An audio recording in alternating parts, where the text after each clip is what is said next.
Here for this exercise, you will be working in pairs and we will be making use of the software Desmos. The steps and the instructions are given to you, but let me demonstrate how you would actually go about using the geometry tool on Desmos to perform a rotation. So this is what the geometry tool would look like.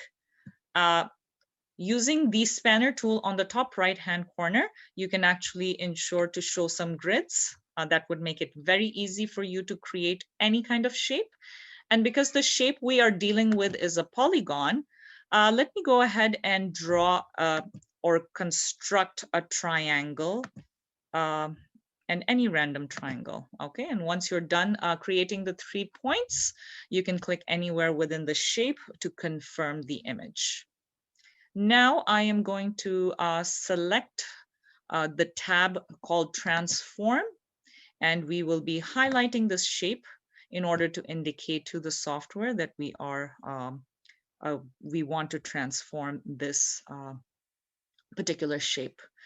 And then there are several options for you on the drop-down menu. And because we want to see what a rotation produces, we will hence select the rotation.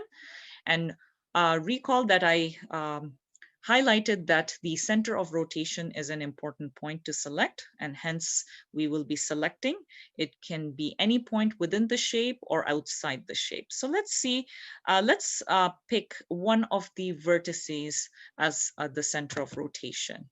Okay, and then the next thing that you have to enter would be the angle of rotation. Now notice, because the direction is not being asked, by default, the software assumes that you are rotating the shape anti-clockwise. So be mindful of that.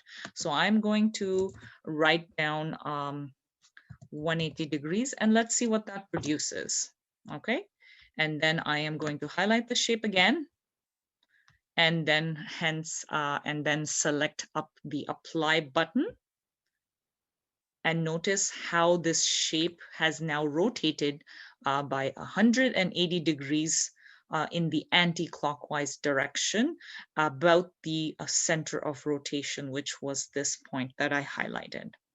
Now notice another cool trick that you can apply using the software is that, let's say you decide to change or you change the shape, or you made an error constructing a particular shape and you would like to make that correction, Desmos automatically changes the rotation accordingly.